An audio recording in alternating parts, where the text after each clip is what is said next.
You think you're prepared to see death, but violent death, a man taking a man's life, it's a very different thing. It changes you in ways you know immediately, and ways you discover later, in the darkness, when you're as alone as you've ever been. And when death happens on a massive scale, you fight the terrible thought that soon comes. Are we worth saving?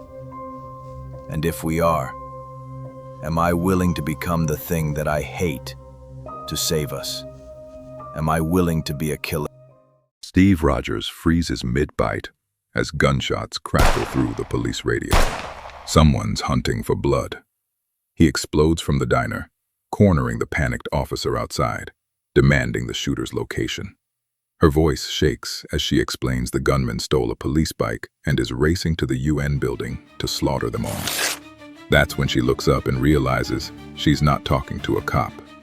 Steve's hands tear at his shirt like paper, revealing the star-spangled symbol burning across his chest. Captain America has arrived. He launches onto a police bike, engines screaming to life, as he rockets into a deadly high-speed chase through the city's veins. Just a lone shooter or someone with a plan that's been interrupted. He's trained, knows how to ride and fire, and he's onto me, weaving. Can't get a bead on him through the other vehicles, so I need to get above him. No, a bomb. Please don't. Damn it! Botched the landing. Need to. Bomb didn't go off. Thank God. Do they still have God in this world? And is he listening? Shooter skids to a halt at the UN building as security guards swarm him. But his thumb hovers over a detonator. One twitch, and everyone dies. Cap roars up behind him, bike sparking against concrete as he shouts warnings about the bomb to the stunned guards.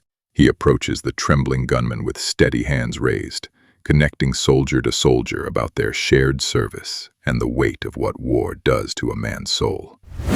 The shooter's grip wavers as Cap's words cut through his rage, and when that moment of trust blooms, Cap uses his rank to order him to remove the device. But before the broken soldier can comply, Iron Man drops from the sky, having already deactivated the bomb electronically. It's amazing.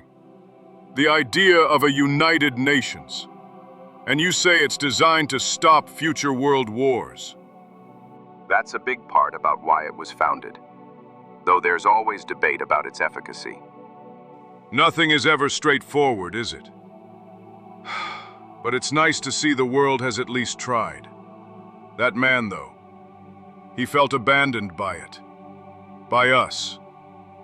Cap, I know it's only been a week since you came back, but if you're going to run around fighting terrorists, it would be easier if you did so with the Avengers, officially. Our benefactor, Tony Stark, has government connections and can afford us the freedom to. No.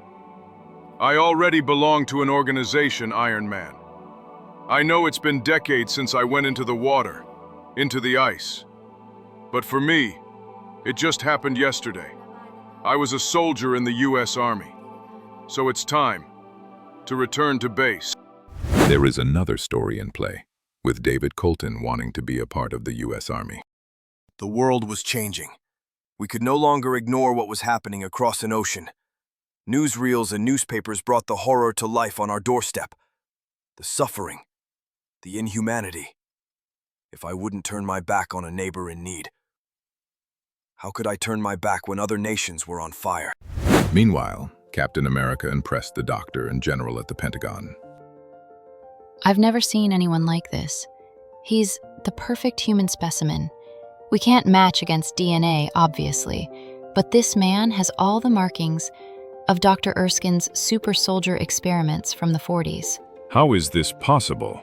Well, according to the subject, in 1945, during a mission near the English Channel, he fell into the Atlantic Ocean and froze, and somehow lived. Suspended animation. Amazing.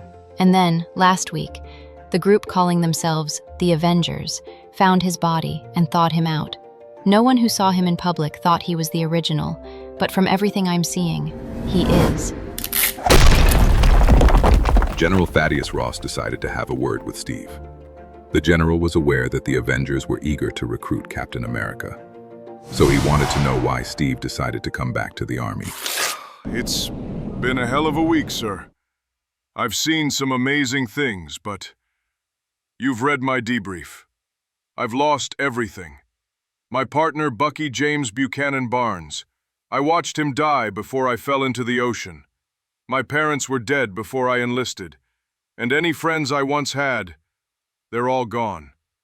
The only thing that mattered to me that still exists, still does what I need it to, that can make sense of this world, is here, with the men and women who serve.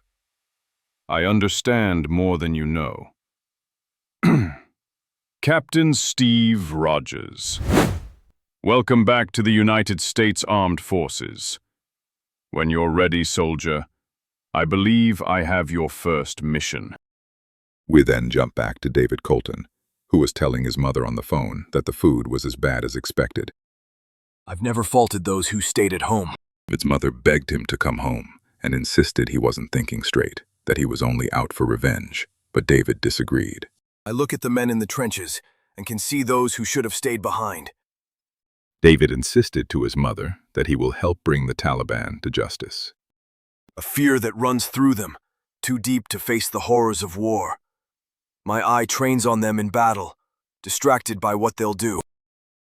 David's mother was convinced that he needed therapy rather than a gun. She worried for David, especially after what happened to his brother in Kuwait. But David didn't want to hear it.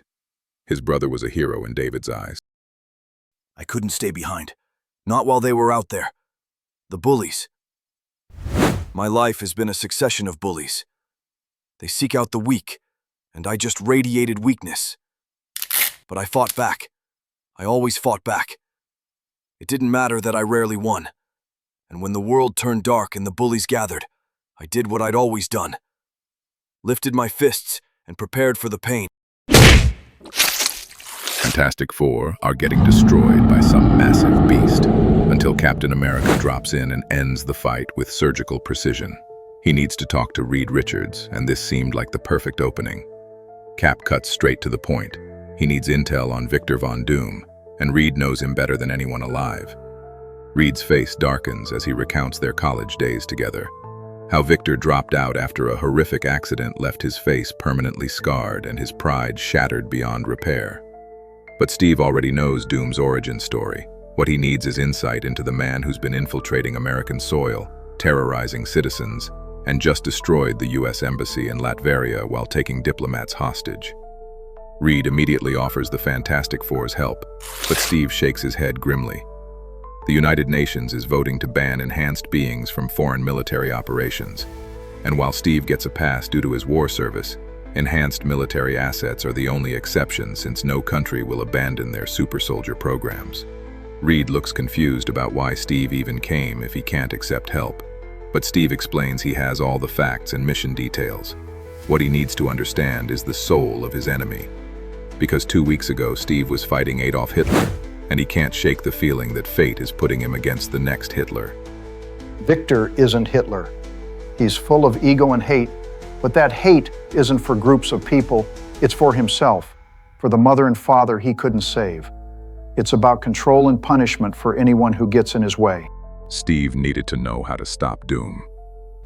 Reed explained that he was working on a way to shut down Doom's armor, although it hasn't been tested yet. I could set you up with that, Captain. Please, it's Steve. I get that I should call you that, but I know it's only been a couple of weeks for you being back, but my father, well, he worshipped you as I was growing up, and so did I. I've had this since I was 8 years old. I'm sorry, Captain America, but you're a living legend. Myself and so many others grew up with you. You're the counter to the stories of the boogeyman from our childhoods. You're the brave man, the one that helps, who fights evil wherever it is. I'm incredibly sorry for all you've lost, but I'm so glad you're here again. The world needs you. These dolls, did they make one of Bucky too? Well, they're actually called action figures. And you're damn right they did. We then go back to the young David Colton, who was reading a book after lights out. There was no question in my mind. I was going to serve. Steve Rogers, the bullied kid from Brooklyn, was going to serve, and I wouldn't take no for an...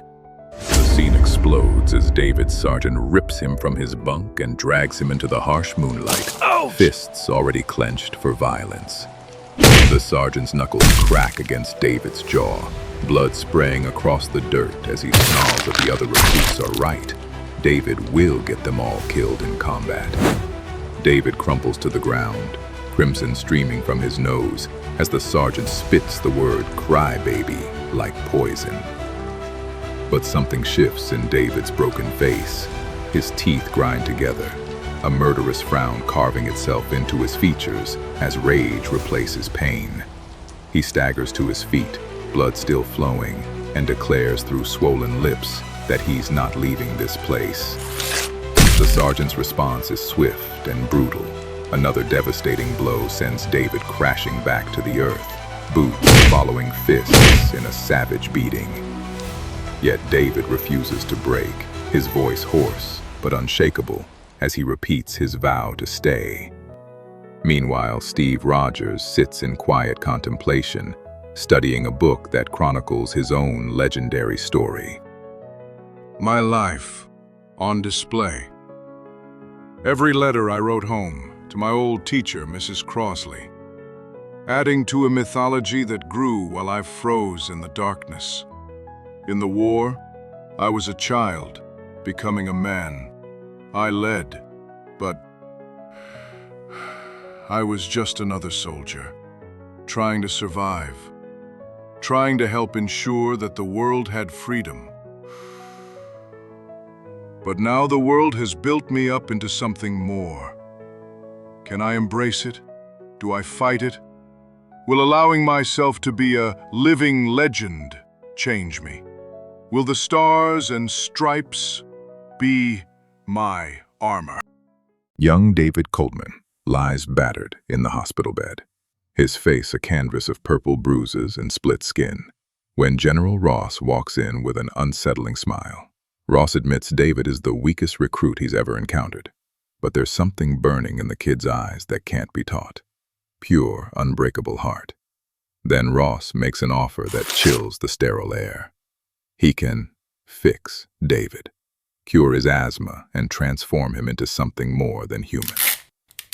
Meanwhile, Captain America receives an urgent summons from Ross. Their last spy in Latveria has vanished without a trace, leaving the hostage's fate hanging by a thread. Steve's jaw tightens with worry as Ross explains there are 3 possible locations within the city where the diplomats could be imprisoned, but only Marius Wolf, leader of the Latverian resistance, claims to know the exact spot. Steve then meets his strike team, Terry Mendoza, whose hero worship practically radiates from his eager face, Julie Slate, a cold-eyed marksman from SEAL Team X's Howling Commandos, who clearly isn't impressed by living legends, and finally, David Colton, whose presence makes Steve's blood run cold. So I went out into the world. To answer the question, can I stop the bullies? Can Captain America make the world a better place?